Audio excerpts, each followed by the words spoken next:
So, bit of an impromptu change of plans today. Was going to be speaking with Jamie Leverton from Hut 8 Mining, but she had a personal issue she had to attend to. So, we're rescheduling that. And before we get going, I just want Box O2 by Shift Crypto me a little while back, asked if they were interested or if I was interested in sponsorship.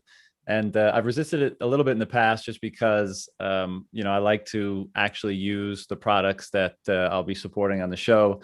And I've been playing around with it recently, and it's just a really great addition to my hardware wallet mix. A lot of people are reaching out to me, and I'm sure many of you guys listening right now, about getting into Bitcoin and buying Bitcoin. And the thing I always say as part of that initial conversation or text messages exchange is, yes, like this is the way to buy it in whatever jurisdiction you're in, but don't forget that the immediate next step is to take self-custody of it, because after all, this is all about freedom and self-sovereignty. And if you don't take that step, you're kind of, you're leaving a lot on the table in terms of the value proposition of Bitcoin. And the hardware wallet is great. It's got a lot of awesome features. It's fully open source.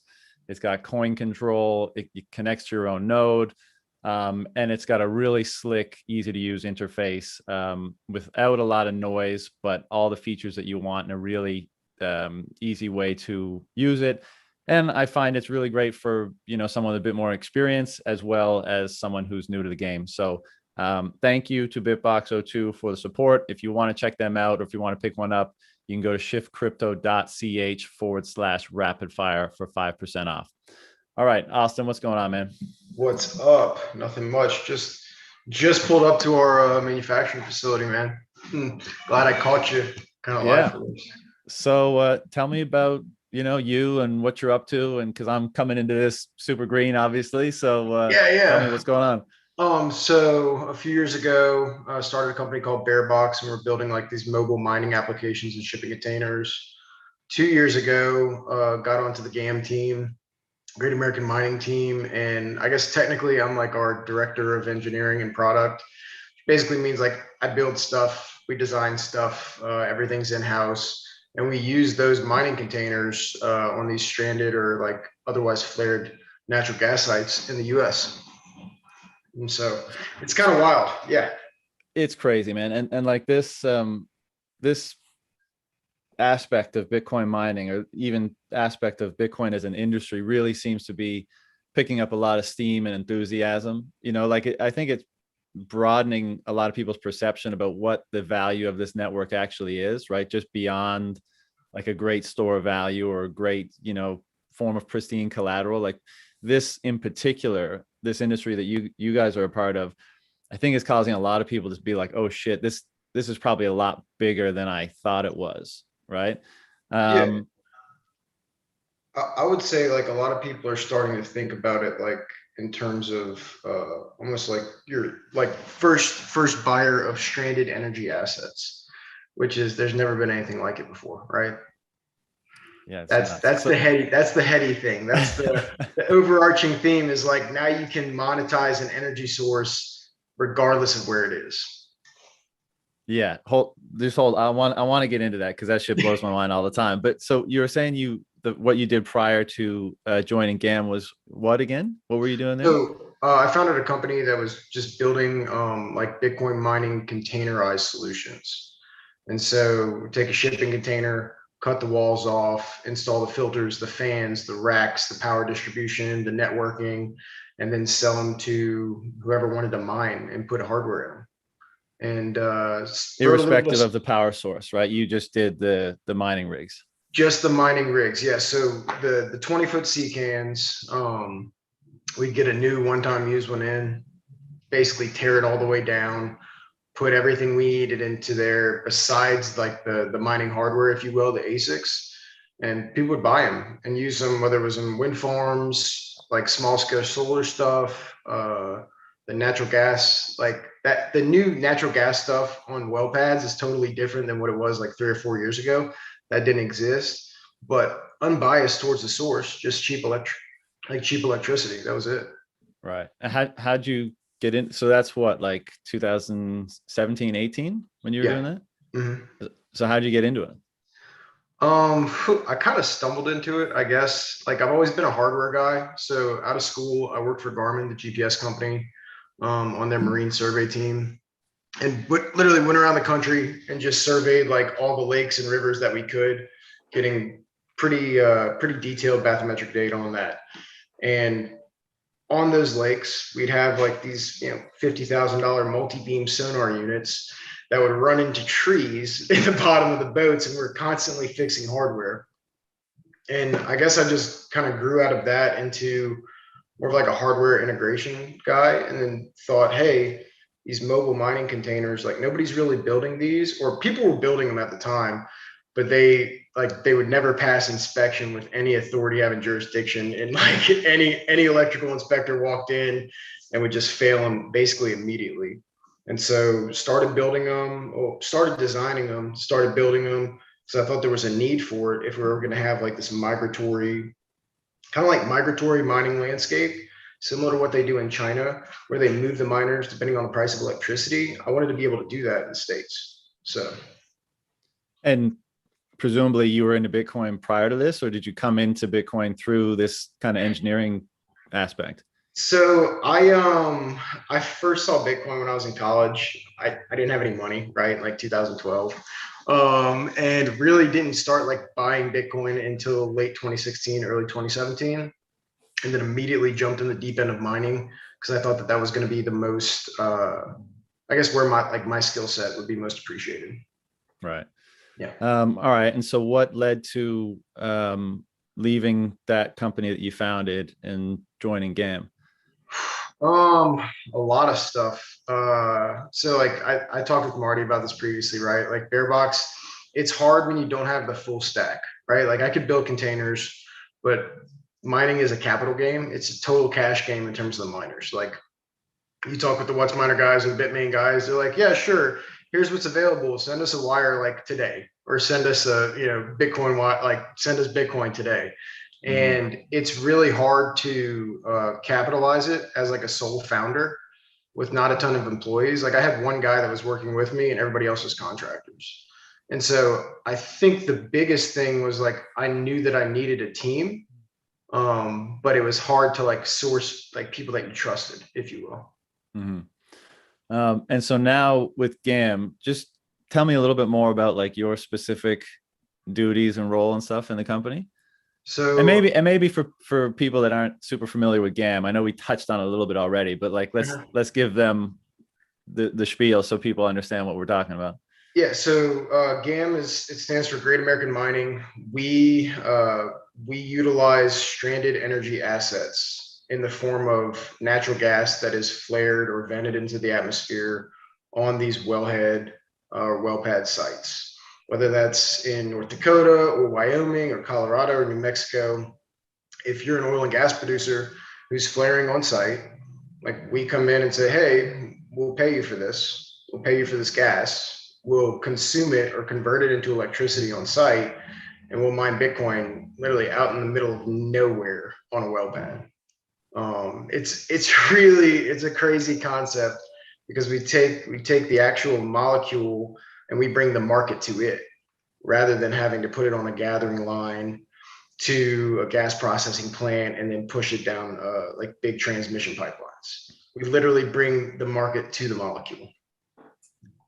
It's so wild. And so your specific capacity at GAM is to what set all that up? Like you're the guy that is in charge of making sure it all functions, or what? Yeah, so we have a small team, about six of us now, who design and build the containers in house. We've got a 3-acre manufacturing facility down here in Louisiana, and I guess like my role technically is director of product and engineering. So I am just an overlord over every little screw that goes into the containers. I wrote the code for how all of our backend works, how all of our telemetry works for our in the field units, and I just make sure that it all runs, I guess. So, and I know like I'm still trying to wrap my head around the implications of this. So I know very little, and I want to dive into that in a sec. But so you have a stranded energy asset, right? You put like a power generator on top of that, right? So it converts it Yes. to electricity. Yep. That's what you plug in the mining farms into. And Yep. then you use a mining pool, like you're connected to a mining pool, or not? How We does that do, work? yeah. So we use slush pool specifically. Uh, it's what we've always used. It's what our backend's built for. Um, and the in the field units, because we're in like bandwidth limited, I guess, environments, right? Like sometimes you have no cell service, no internet providers, like you're running on satellite or a big cell pole with a directional antenna. Um, it's different. It's very different being out there in the middle of nowhere. But yeah, we connect to slush pool via various means. All right, let's just do the implications part now because I'm jacked. So what do you like, when you're lying in bed at night after a hard day's of work, or when you're thinking about all of this stuff, and as we all know, the Bitcoin rabbit hole is like seemingly endless, right? And there's so many Sure. different directions you can go.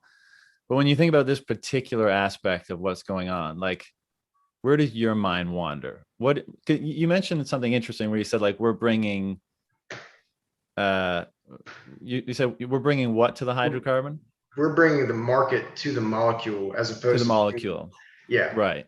And like, I heard this somewhere recently and it was an interesting point. I think there's been a lot of like daydreaming about like a massive mining operation in the middle of our future citadels, right? But the point is interesting in that in the past human civilization has had to position itself along trade routes, right? Whether that be the mouths of rivers or roads and such, because they had to make it easy for things to come to them, right? And they Right. like for transportation channels. But this seems like it may end up, it's possible that this could kind of flip that dynamic where you have an energy source, and as a result, like it brings everything to it in Yes. a certain way. I 100%. that's poorly articulated, but you tell me what you think the implications of all this stuff is. I mean, I think Bitcoin mining on a long enough timeline, it centralizes around these high power density energy sources that can be utilized to generate electricity to run the development, right? Run the operation. When that happens, like you end up with these massive developments. I think like on a century long timeline, right? You end up with developments like these citadels around the energy sources, Right. regardless of where they are, especially with stuff like Starlink. I mean, as soon as Starlink becomes operational and economically feasible, you can monetize an energy asset wherever it is on the planet. And that's something that's totally different from how we currently do it. Like to monetize, let's say you have a natural gas field out in the middle of nowhere. You can't generate electricity from that and run it on transmission lines because you have 5 to 8% line loss there. Same thing with transmission pipelines. You get the compressor station that eats 3 to 5% of the gas when it's on there to keep it compressed. And so I think that on a long enough timeline, you get developments that center around, and I mean like full on cities, like full on city sized citadels around these massive remote energy sources that can't be brought to where the current developments are. Yeah. I think that's a better way of putting it than what I was saying. But people go to the energy rather than energy going to the people in the 100%. future, maybe, right? Yeah. Yeah.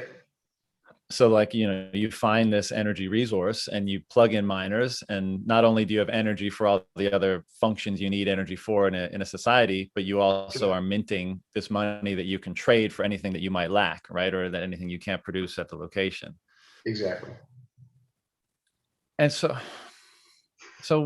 like where is this head? I know it's super early days, like you guys are still, I'm sure, well, actually, before I say where this is headed, how has the last 6 months changed the nature of your guys' business, right? Because price was stagnant for a while, right? We were kind of stuck at 10K for a while, and coming off, of course, March 2020. So mining probably wasn't all that profitable, and there probably wasn't as much excitement around it. And then, of course, the price rips. There's more excitement around everything. The oil price has been recovering as well. There seems to be a lot of converging narratives that now support this. And it seems like we're seeing like another kind of mining boom underway, and certainly a lot of interest in the type of mining that you guys are doing because it fits a number of different narratives. So like what's the last 6 months been like in your world?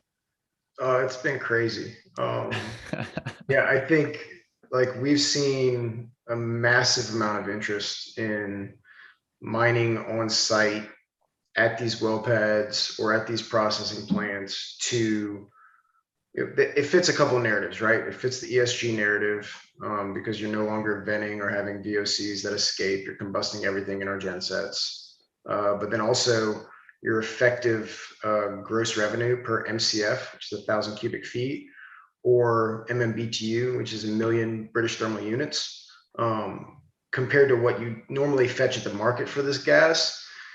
As mining's become so profitable, it's like 15 to 20x what the normal like netback is for that gas unit. It's insane. And is this like a temporary window while like, you know, while the mining infrastructure and market adjusts to the rapid increase in price? Like a lot more capacity is obviously coming online, and therefore mining will become less profitable. So is this just like one of those unique periods where you know, for a while mining was growing and price was stagnant, and then price shoots up and then mining hasn't adjusted yet? Because you can mine a Bitcoin for like, what's the cost to mine a Bitcoin today? I honestly don't even know. Yeah, it's Is it I mean, it something around depends on your, 20K? yeah, it's entirely dependent on your cost, like Well, electricity per kilowatt hour, right? right. And so you've got some folks in Texas who are utilizing the demand response programs. Their cost per kilowatt hour is somewhere in the 2 to 3 cents all in. Same thing with the folks up in New York. And so they are likely, if they're running new gen hardware, their cost to create a Bitcoin is probably sub 5K. I Holy mean, shit. it's really economically feasible right now. I mean, we've got models that show like a 7 month ROI. It's nuts. And so I think that's as we see these boom and bust cycles, right? Like mid to late 2017, as we ran from like 3 to like the 20K peak, we saw mining become really profitable, but there was like a 6 month lag in the ability to bring the additional infrastructure online. Because it's not only like plugging in mining machines at scale, it's building substations, it's running your power distribution. There's a lot of moving parts that contribute to that, I guess, that lag period from when price goes up and incentivizes more miners to come online, and then when they can actually get them plugged in. Right. And so any miners who are already established, you know, prior to 6 months ago, they're all making hay right now, right? While everyone else is scrambling to get involved. Right. Yeah. If you have miners that aren't plugged in right now, like you're doing everything you can to plug them in, because we don't know what the price is going to do in the short to medium term. It could continue to go up, and then your opportunity cost of that miner sitting on the sideline and not generating hashes is, it just keeps getting worse and worse for you. So yeah, if you were mining 6 months or a year ago and your stuff's still plugged in, you are making hay. And is there so many people trying to get in? Because reference 2017, and obviously we're dealing on different scales now, right? Every time there's a boom and bust cycle, that's the case. And there's bigger and bigger players entering the space with more and more capital behind them. Um, is there like is there asic supply? Like is that an issue? It sounds like that's an issue that people are facing these days. There is ASIC supply. It's just you don't get the greatest of terms on it. If you buy directly from the manufacturers, you can get supply if you have a relationship that's already built. But going in now as a new player, regardless of the amount of capital that you have, if you don't have the relationships built with these manufacturers, it's really, really hard to get miners. Right. And so do they just have to be put on a wait list, or what's the But play? you're put on a wait list, you sign POs for delivery through like the end of 2022, and you hope you have enough cash to kind of like bootstrap the business until then while you're not generating rev. That's pretty much it. And is there activity in the miner in the ASIC manufacturing space? Like, is that supply being ramped up by either incumbents or new players? So yes and no. the chip shortage thing is more of like a, what the capacity of the foundry is. I've heard about some private label stuff that's supposed to be like hitting the market for larger capitalized, like better capitalized miners in the US, but I haven't really seen anything like definitive on that. So yeah, the supply chain issues are really foundry capacity because we compete for capacity against every other industry at this point, right? Right. And what's your guys' experience been like in terms of demand? Like word is getting out about what you guys do. The value prop seems like a fairly easy case to make. What's been like demand like in your world? I think like everybody wants to realize like increased gross revs from their gas, right? Because natural gas has been long thought of as a byproduct of production. That's why they call it associated gas. Like oil producers just want to sell barrels of crude. And now all of a sudden they have a mechanism that can provide liquidity for what was previously considered a byproduct and most of the time a red line item. So the demand is through the charts. I mean, it's like, Marty can tell you, it's like his inbox just fills up every single day with people trying to sell his gas. It's insane.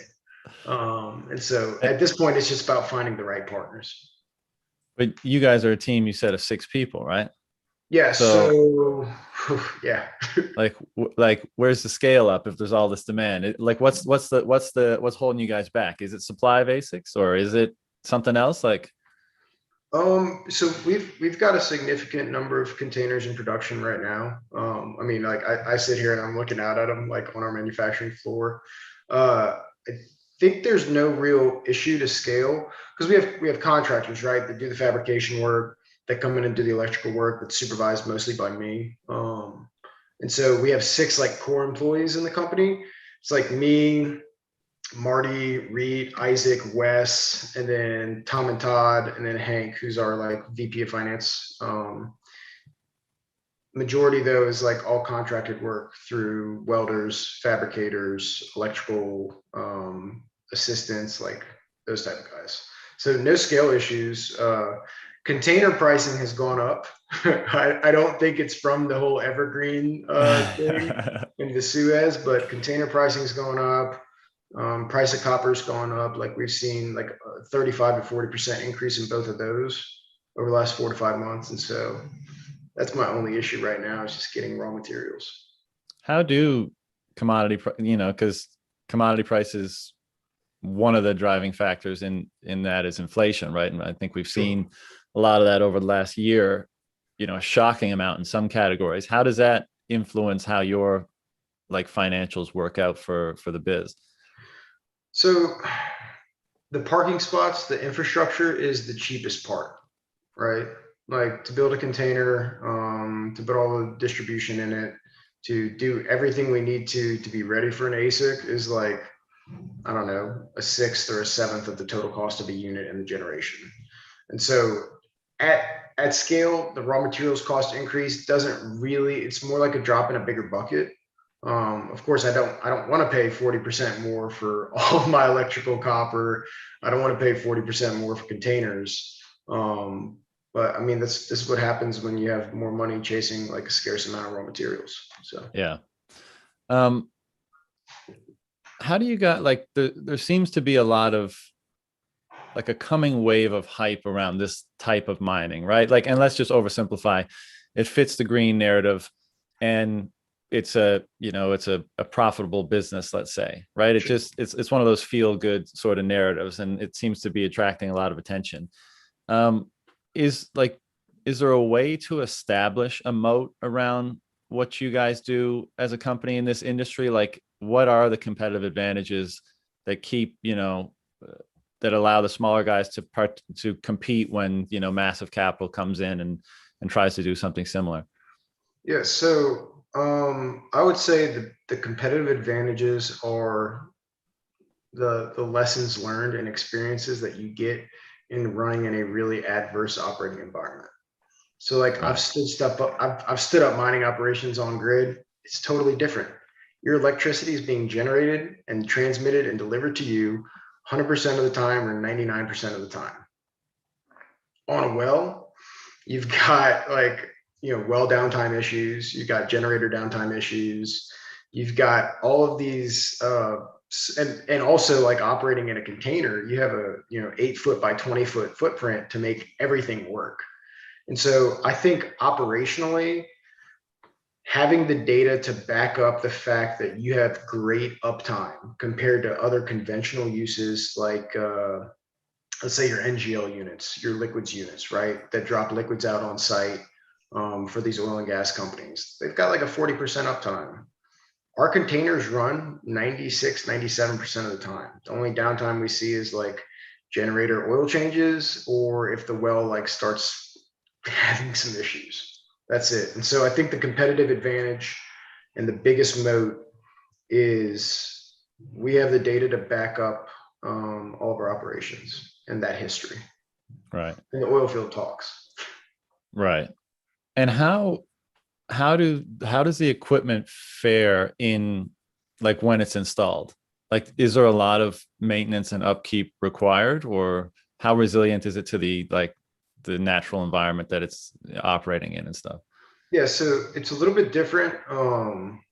In the containers, you've got to do some balancing of your like environmental variables to make sure that you stay within, I guess, what the acceptable range of that asic is, right? Like What's Miner tells you the power supplies are good to like 23 degrees Fahrenheit, and then like I think 104 is their top range.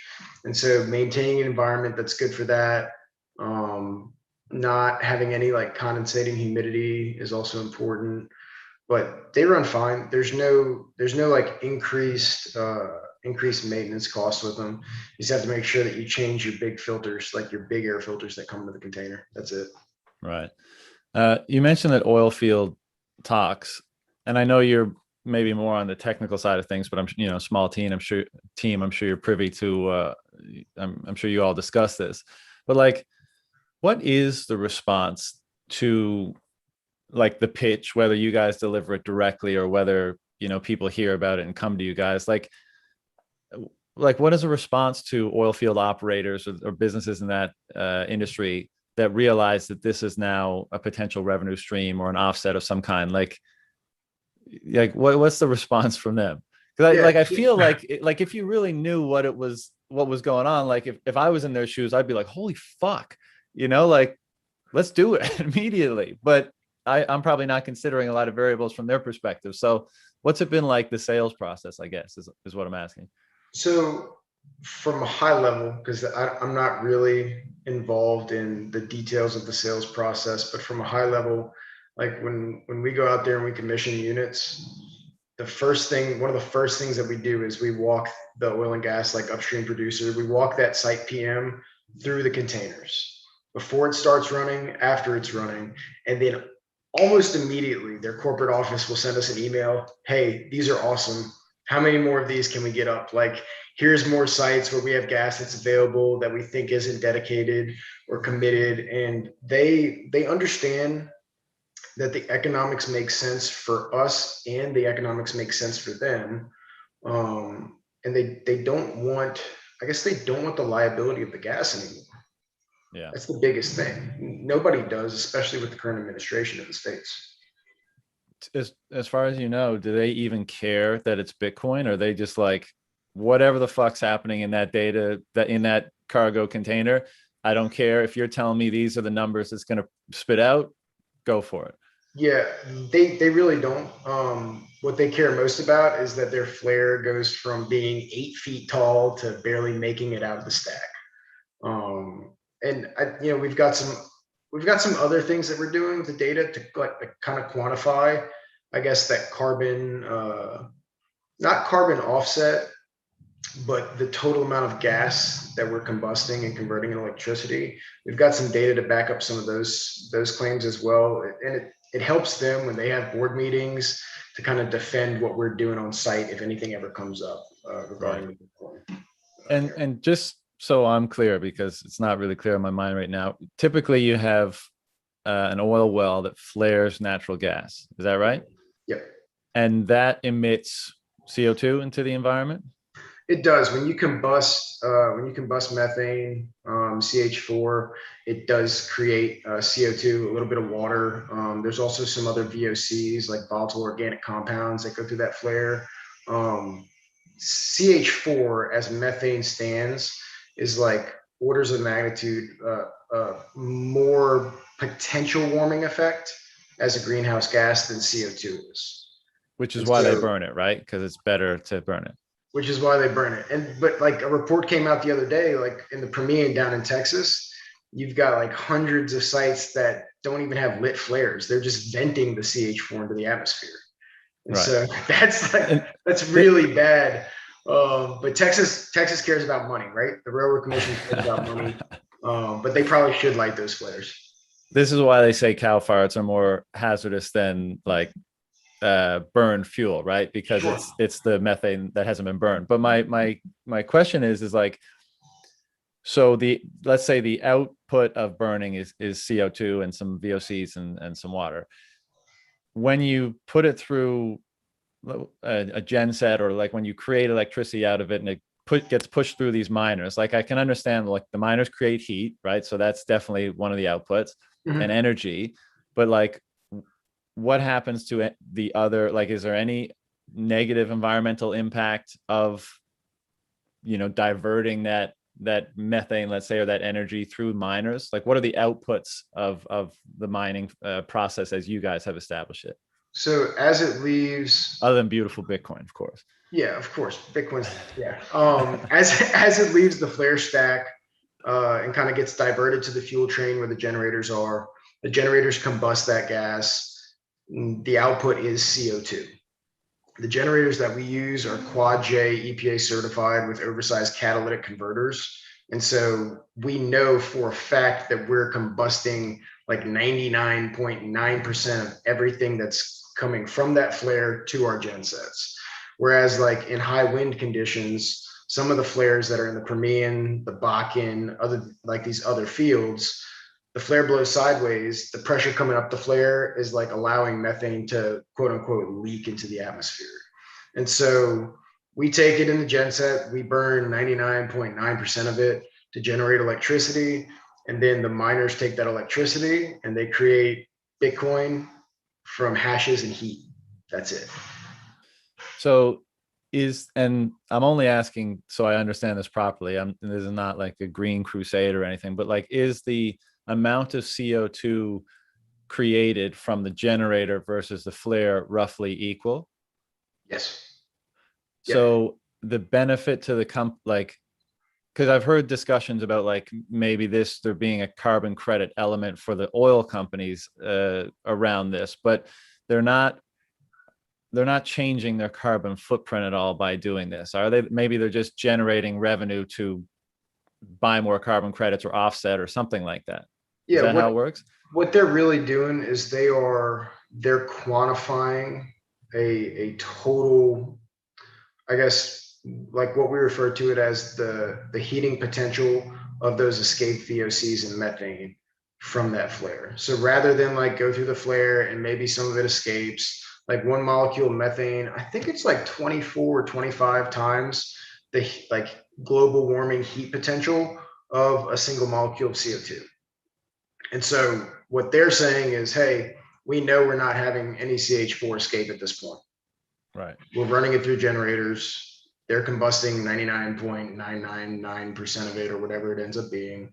And then that heating potential of the escaped ones that previously they can't quantify, they don't know what the DRE of the flare stack is. We know what the generators do though. Right. And so that's what I would say. It's about equal, but they don't have any of the risk of the CH4 escaping anymore. Right. And I guess like the other obvious thing is that if you flare CO2, you're emitting the same CO2 and you're just wasting it, versus if you emit the same CO2 but you turn it into the best form of money the world has ever seen and all the different things that means. I mean, you're obviously recycling it into something almost infinitely more useful versus no use at all. Correct. And when we talk about from the environmental perspective of like reusing or recycling energy or getting more out of the energy that you use, or the emission, like let's say the byproducts of energy use, then is almost impossible to think of a better byproduct of energy use. Yeah, I mean that's the way that we look at it, right? Like you're getting economic potential from something that was previously like wasted or underutilized entirely. And it's not only economic potential, but it's the best economic potential you could possibly get, right? Yeah. Is there any uh, desire either from client side, like the companies you're working with, or the economics on your guys' side to use that power to be like mine something else, be another form of data center? Like is Bitcoin the most economic use of that energy if you're going to have like mining rig or data centers plugged in there? Yeah, I think right now it definitely is, right? Right now there's nothing that comes close to it.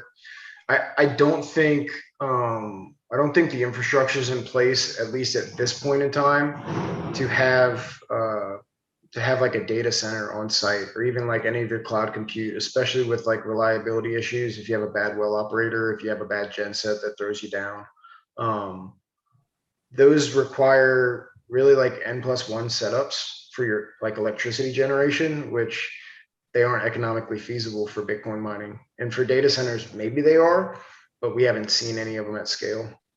Right.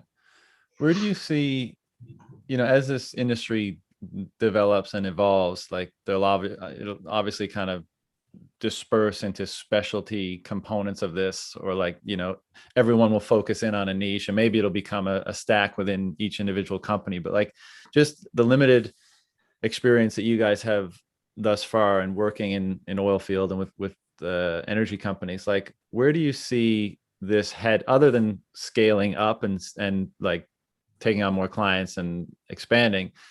Where do you see this industry going in the next like 5 years?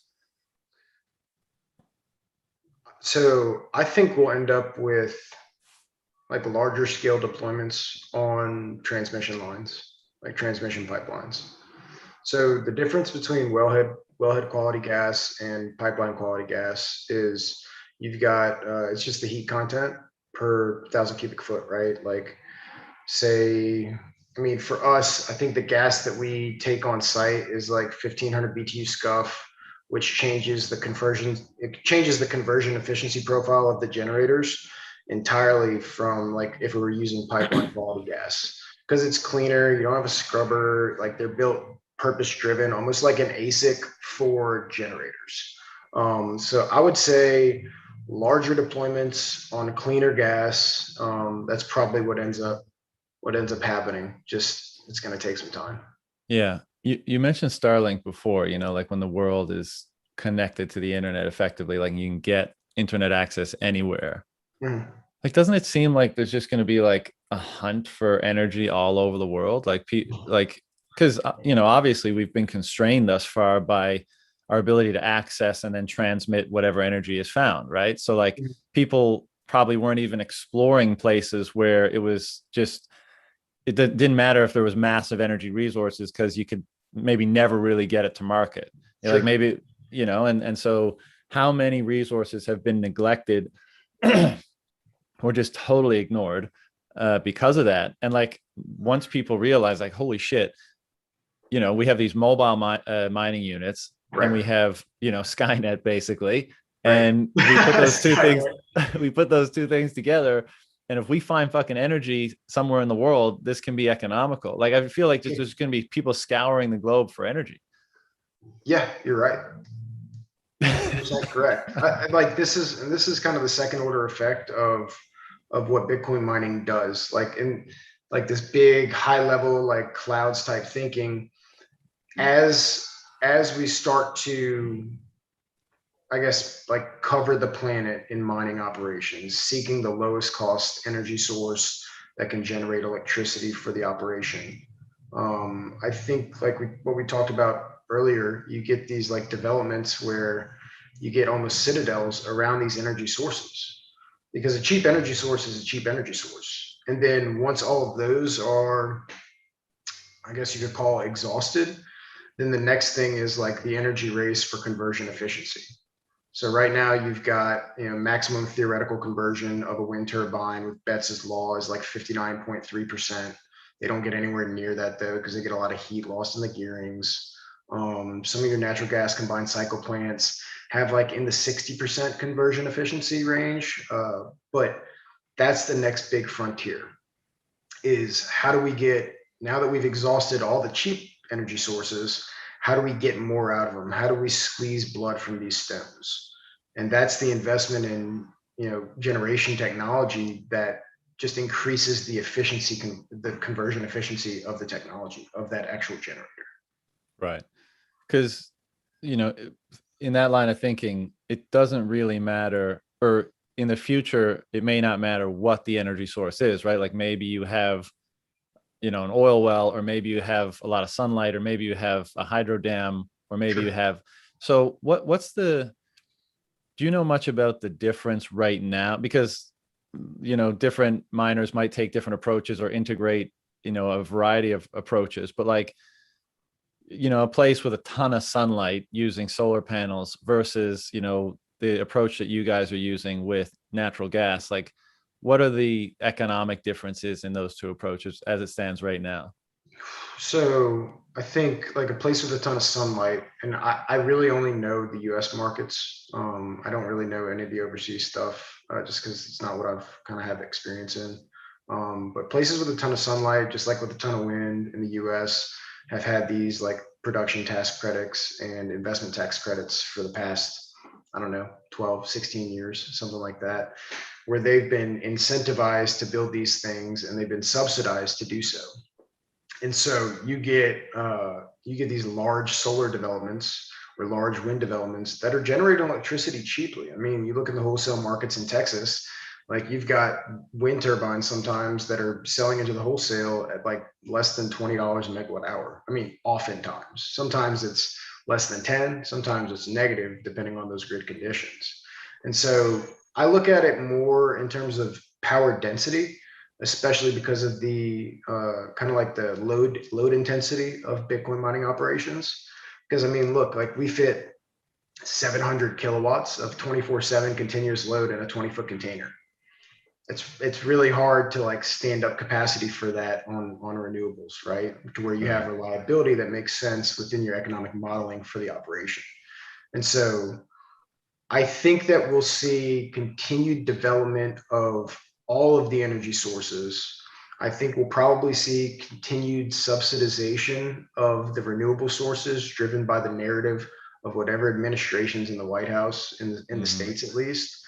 Um, but for the most part, I think it's about power density of the Right. actual energy flux. Yeah.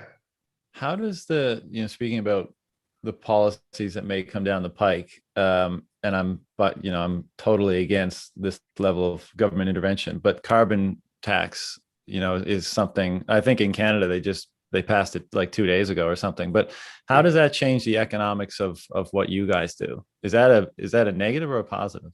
Um, it depends. I mean, it depends on whatever jurisdiction it occurs in, right? Like federally, a carbon tax is going to be bad for every single industrial user. At the state level, we really haven't seen like many things at the state level because the states that we operate in have a large part of their tax base that's built upon oil and gas, like the industry within the state. And Yeah. so Wyoming is a great example, right? Like Wyoming has really lax tax laws because the oil and gas industry pays like the taxes for basically everybody in the state. And so I think like carbon credits, I've got a friend who's done some work on them. I haven't really delved much into them, but I don't imagine it would be good for anybody. Yeah, and I agree, and like I think it's the stupidest thing ever, and yeah, I just think the narrative around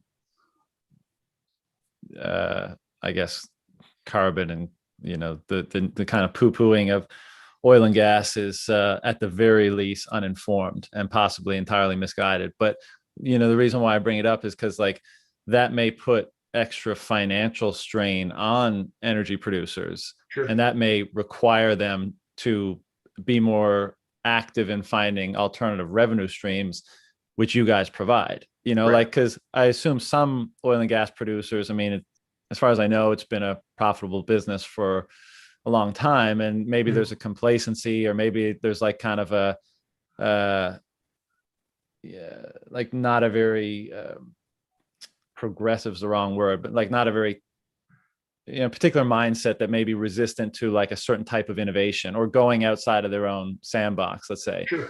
And to have policy come in that's restrictive in that way and ultimately detrimental to them and the industry, but as far as you guys are concerned, may generate interest in finding ways to keep driving revenue when it's been impaired by something like a carbon tax. Yeah, I think that's absolutely correct. The oil and gas industry has boom and bust cycles, just like the Bitcoin mining industry does. Like last year, we saw oil futures go negative in the United States. And like even right now, we don't see a ton of like drilling schedules and workover rigs in the fields that we work in, because people are still like kind of on the back end of that bust cycle. They're trying to find more ways to increase their net back per barrel of oil, which is just their net revenue per barrel of oil that they produce, and increase the efficiency of their operations. And so somebody like us falls perfectly in that, because we say, hey, like we talked about earlier, you've got this byproduct you're not making any money off of. Sometimes it's even costing you money. We'll take it. We'll generate, almost as much as you would get for the barrel of oil for it. And then maybe we'll give you a little rip of the Bitcoin. Who knows? Right. That's the end goal, right? Like we're trying to orange pill oil and gas companies so that they cover the fields with this. We don't want flares. We want to take all of that gas and convert it into electricity. Yeah. That's it. And that I mean, if you were to fast forward the clock like 20 years, and I'm like going a bit galaxy brain here, but like it's not hard to imagine that the hunt for energy could be so extreme that like even and maybe mining equipment and all that kind of stuff becomes efficient enough to permit like hobby energy hunters, right? You know how you see people like searching for like shit on the beach now with their Sure. Metal detectors metal and stuff. detectors and stuff. Yeah. Like there's hobby energy finders, like whether it's, I don't know, in your fucking house, in your chimney of your wood burning like fireplace, or just a Sure. place where there's waste energy, like finding a way to actually capture that. It seems like it's possible that this industry might, I don't know, kickstart like a cottage industry like that. Yeah. So I You're think not like, seeing it? no, I see it. We've looked at, and they have people who've done this before, right? Where they utilize the waste heat of the Bitcoin miners to like heat their house. Make salt. I know there's a company out there that's doing that. Right. Who's the guy in North Carolina? He's one of the Morgan Creek Ventures partners, Jason Oh, Williams, who was like, yeah. he was like recycling tires and using the heat from that to like generate electricity, mine Bitcoin or something crazy like that, right? So I think these like hobbyist energy hunters, if you will, they're going to get really creative. They're going to start utilizing this low grade heat that is really a byproduct of the mining process to do things like heat a greenhouse or heat their homes or like et cetera, et cetera. Yeah. Yeah. It seems like a natural progression. Mhm. You mentioned orange pilling oil and gas producers, which is the Lord's work, obviously. But Marty's talked about this a bunch before, in how, again, like fast forwarding and just speculating about how it almost seems like a logical progression as well, that energy companies producing an energy based money would it would would have an increasingly prominent place in the money industry landscape, i.e. banking of whatever manifestation that takes in the future, because and as the infrastructure is built out around that, and a very maybe rudimentary step along that path that we're seeing now is the narrative, like, and this may be several years ago now, because I know this has been happening for a number of years, but miners used to sell Bitcoin to pay their OpEx, right? Right. And now, because the financial landscape of Bitcoin has matured some, Mhm. there are tools available to them to allow them not to have to sell their Bitcoin. Sure. And so they can hodl and they can accrue the benefit of doing so, and they can continue paying for their operations, whether it's through loans or whatever.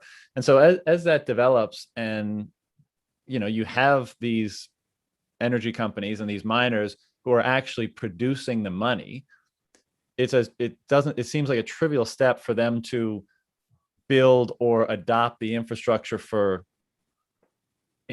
putting financial services, let's say, on top of that, being that they are the entry point of the money into the system. So like, it is, what do you think about that? What do you think about Marty's kind of assertion that energy producers become the banks of the future? Well, Marty and I have been talking about this for years, right? So a lot of his assertions are kind of like conversations that we've had in the background. I think that energy you trying to producers. say they're your assertions, and he's No, just no, no, jacked they're them not from mine. you? They're not mine. Marty and I have talked about this at length, but I think that ultimately it moves to like this vertically integrated model where you have a company, if you will, that owns and operates generation assets. And that company will start to mine Bitcoin with their own generation assets. Right now, though, there's not a company on earth that's technically competent enough to stand up the financial services on top of that stack as well. I mean, hell, these, like a lot of these energy folks, they don't even know what Bitcoin mining is, not even like step one.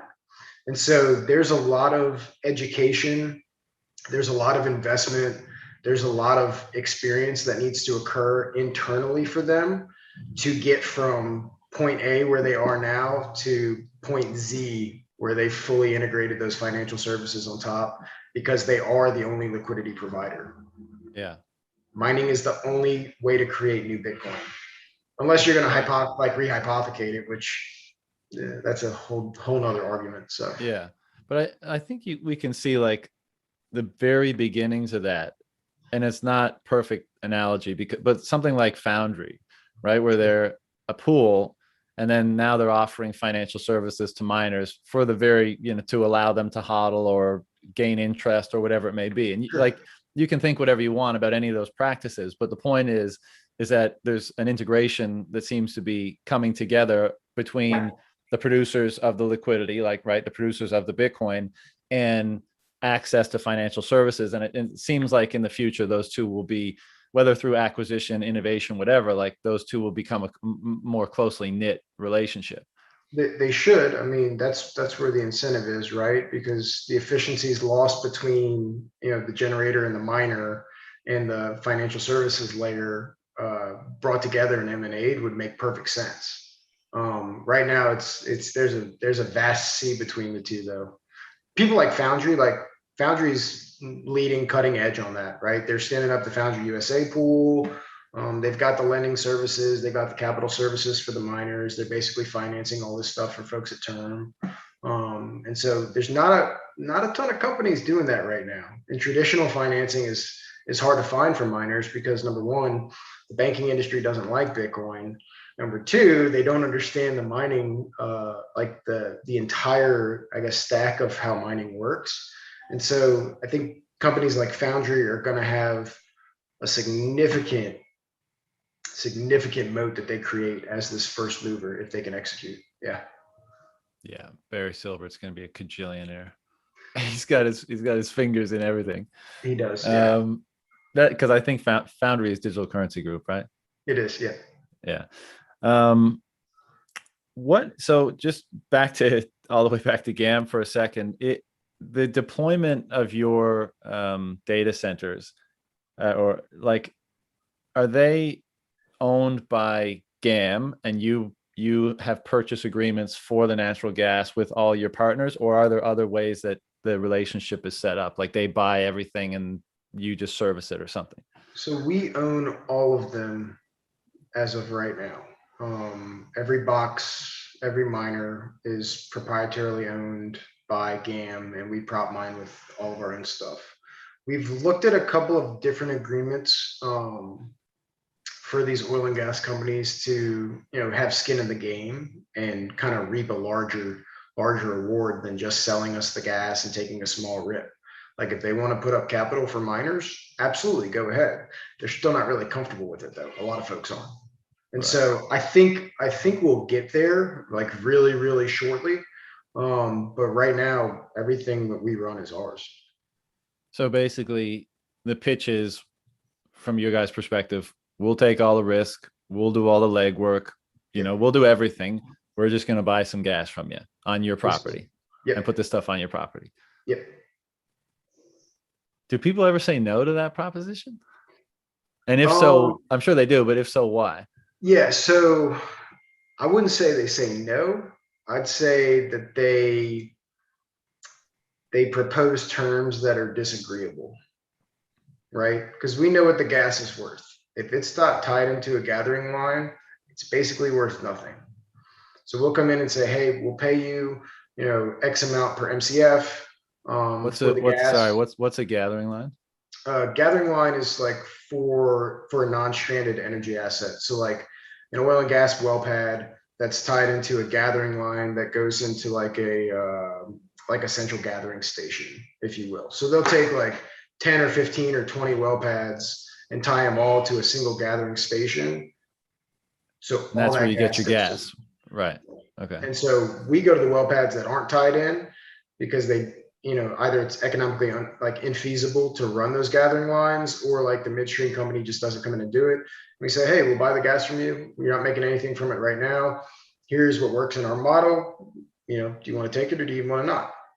And then what are the terms? Like, what's the term length for this purchase? It's like a gas purchase agreement or like an offtake agreement.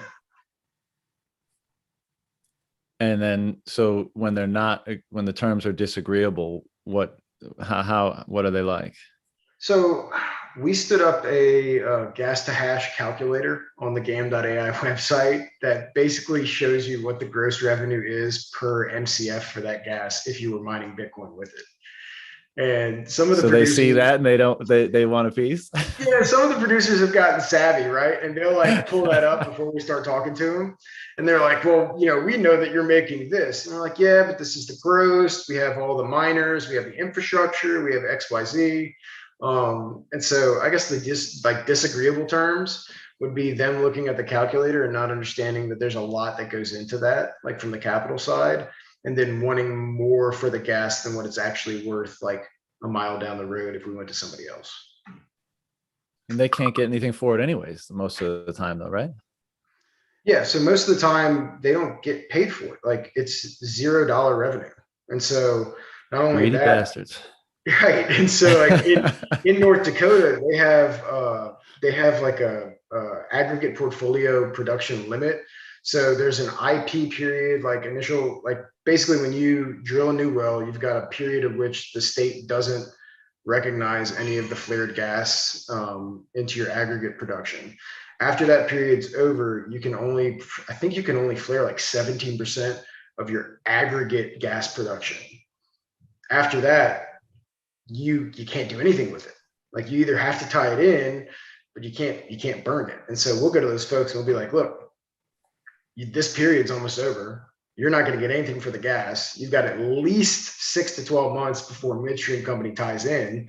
We'll buy the gas from you for X. Make sure you can pay the royalty owner. And that's it. And as far as that regulation you were just referencing about 17%, it can only flare 70% of the 17% of the gas. If they work with you guys, does it not count towards their like flaring quota, or does it still? Technically, that's like a contract and custody term. I think it depends.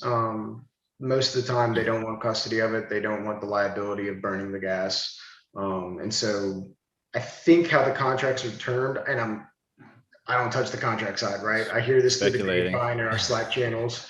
I think we take custody of it, and it's like off their books entirely, which makes sense. Do you guys have like secondary revenue streams for anything that's going on? Like, do you sell carbon credits? Do you like, I don't know, lend out your Bitcoin or anything like that? Like, no. Mm-hmm. You just make Bitcoin and hodl. Yeah, pretty much. It's amazing. Pretty much. We've looked at a couple like I guess like secondary revenue streams on site, but nothing was, technically feasible for us to do at that time. And like we're primarily focused on vertically integrating as much as we can into the stack. That's why we manufacture our own boxes, right? Like we're focused on doing the things we need to scale massive amounts of production. And just US for the time being? Yeah, I'm not super keen on, I mean, I don't need to go to Canada. Steve Barber's up there. He's got it locked down, right? Like Steve can put a hash hut on every single stranded well up there. And like I never have to operate up there. We can, but I think that's his playground. We're gonna let him do his thing. We've had a couple of proposals come in from Mexico for like big gas deployments. I'm just not a huge fan of like personal private property laws in Mexico. Like I don't know how that would be enforced. Like I don't want to show up there one day and then the containers are no longer mine, right? Right. And so yeah, just the US for right now. Um, just a few more, but on like what are they called? Like ocean uh drilling rigs, Offshore platforms. offshore platforms. Thank you. Yeah. Is there a possibility of working a similar thing on those? Because they have the same issue, right?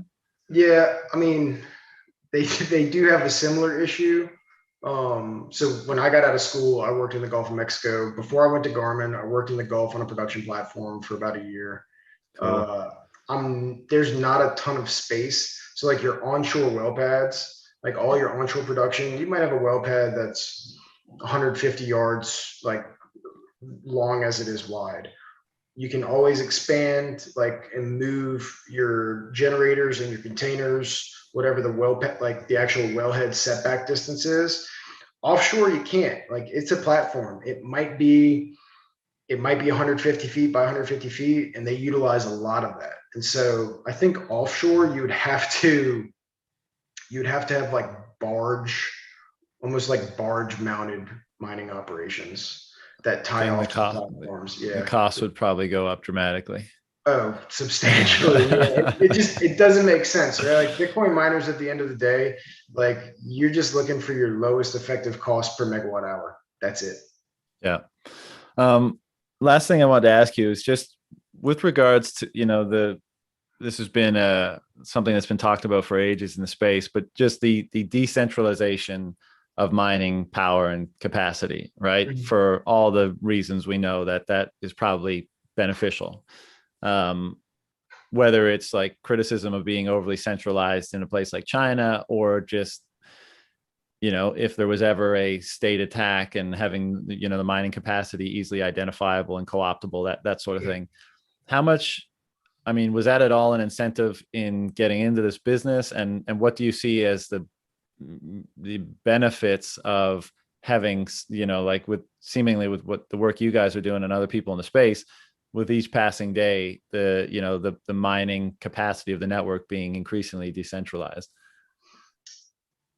I mean, it wasn't really like an incentive for me or like for the GAM team to get into the business. I mean, like, sure, we want to bring as much hash rate as we can to North American soil. That's like one of our overarching missions. But at the same time, the decentralization of every single stack in the mining space and in the industry is, first of all, it's really hard to quantify. Like nobody really knows exactly how much hash power is in China and Russia and Iran and Venezuela and the United States and Canada. Nobody really knows. They're all Mike estimates. Green knows, I think. I think Mike Green has figured that out. He seems Yeah, pretty confident. he's very confident that it's mostly used for like skirting OFAC sanctions, right? Yeah, yeah. No, so like obviously we want it to be as decentralized as possible. And that's part of the, I guess, resiliency narrative that Marty and I have talked about, and we kind of co-wrote a piece on, especially for oil and gas producers. But for the network to be as resilient as possible in the face of like, nation state actors coming after it, it's got to be decentralized. We have to have like chip fab and manufacturing in the United States. or other jurisdictions besides like, really it's just like all Asia at this point. Yeah. And so there's a lot of work to be done still. One more that just came to my mind was, as these operations get bigger and they avail of greater economies of scale, and these big massive operations become more efficient, like, do you foresee a possibility where, like, I guess part of your moat is the fact that you're able to access cheap energy by virtue of the fact that it was going to be waste, and so the partners that you work with give you low prices on the energy? And I like, industry wide, is there a trend, or is it like, are the developments such that, like, there's an economic trend toward, like, a particular type of mining, like these massive, gigantic, hugely efficient centers versus these, like, much smaller, distributed but cost effective miners that use waste gas or whatever? Like, do you see any trends emerging in that, like, in which way they're all going?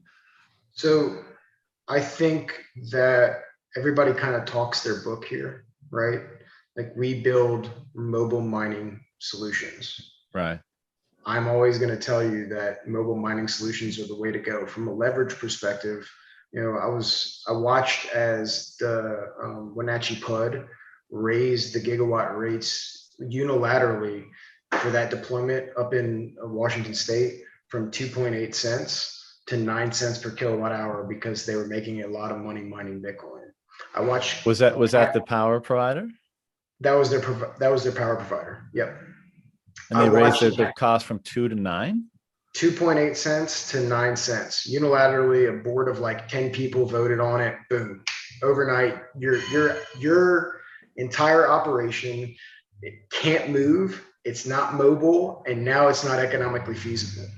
The same thing happened with Hydro Quebec like 2 or 3 years ago. They incentivized a bunch of miners to come in. A bunch of miners came in, and they raised the rates to like 15 cents a kilowatt hour CAD, which is, it's insane, right? And that's why, like, Michael Saylor the other day said, the most important thing is Bitcoin, the asset. The second most important thing is these mobile mining solutions, because I have all the leverage in the world. If an oil and gas providers at the end of whatever our initial term length says, hey, all of a sudden, we know you guys are making money hand over fist, we want to start charging $3 or $4 an MCF. And I say, okay, it'll take me 2 days to decommission this unit, and I'll go find somebody down the road who will charge me a lot less. And so just from a leverage perspective, that is the most important thing a miner can do. But you've got guys who do the large scale deployments who think they're going to have like this almost sort of like a regulatory capture within that jurisdiction where they're too big to fail, right? Like a total gigawatt mining operation. They'll never raise the rates on us. Yeah, but they still could. And like, signing 10-year agreements on power doesn't mitigate that kind of shit? So we talked about this on Twitter like 2 weeks ago. You can sign, like, say you sign a 10-year PPA or POA to underwrite like a generation asset. And then we see inflation come down the pipe, and what their LCOE for that asset was 3.5 cents, and you're paying them 3.5 cents on a 10-year PPA, and then all of a sudden their cost for components goes up, their cost of salaries goes up, their cost of everything increases with that inflation effect. They can't sell you power at 3.5 cents on that PPA anymore, and you as a mining operator can't operate their generation equipment. And so I think the long-term PPAs are going to be really hard to enforce, like, and not be renegotiated, especially if we see significant inflation in like the underlying economics of these generation asset owners. Right. That makes sense. Is there something that we haven't touched on that we should, or that you want to, something that you're super jazzed about lately? Or I am super jazzed about oil and gas operators having, and we had a call with one like last week in Wyoming, right? And this is the most jazzed I am about this. They are a dry gas producer in Wyoming, which means they have gas wells that only produce gas. They don't produce oil. But that means they're entirely dependent upon the natural gas markets and whatever that hub pricing they get for it is. once they bring it to gathering lines and once it gets pushed to, like, let's call it city gate pricing or Henry Hub pricing. Those folks, I was like, hey, have you ever thought about like maybe hedging your aggregate production with 90% selling into like these, I guess, natural gas, like the traditional offtakes, and then hedging the natural gas markets with 10% of your entire production just mining Bitcoin? Because those markets are uncorrelated. It doesn't matter if my dollar per MCF or dollar per MMBTU tanks for the gas, because I've got 10% of my entire portfolio that's only dedicated and committed to mining Bitcoin. And so I think that's the real orange pill that's going to happen, is like being able to hedge out some of this risk in your, I guess, your main revenue stream. You basically just described what we had been talking about for years, or speculating about, which was putting 1%, 5%, 10% Bitcoin on your corporate balance sheet as a hedge, as an uncorrelated whatever to either your treasury or your operations. Right. And then we had Saylor come in, obviously, and just, throw down the hammer and go basically 100%. I wonder if that ball gets rolling and what you were just describing, people take that 10%, but then they see some gains and they see the effect of it and they go, holy shit, maybe it should be more than 10%.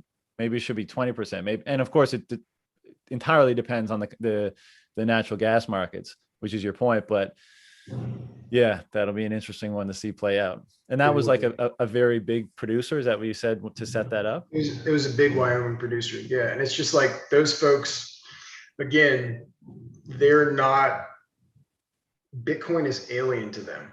Right. But were you on a call with them? Is that what you said? I was on a call with them. Yeah. So what was a response to, this alien language you were speaking? I told them about the hedge, like how I would hedge all their production.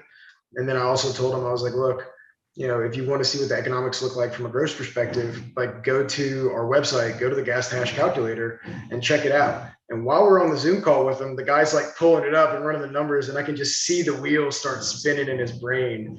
And I think it'll get there. I think that's that orange pill moment. But all of these folks, especially in the oil and gas industry, are still pretty uncertain, because the mainstream narrative around Bitcoin is that it's volatile, it's risky, it's like, Silk Road money. People still think that. I know, it's nuts. I encounter it all the time. Right.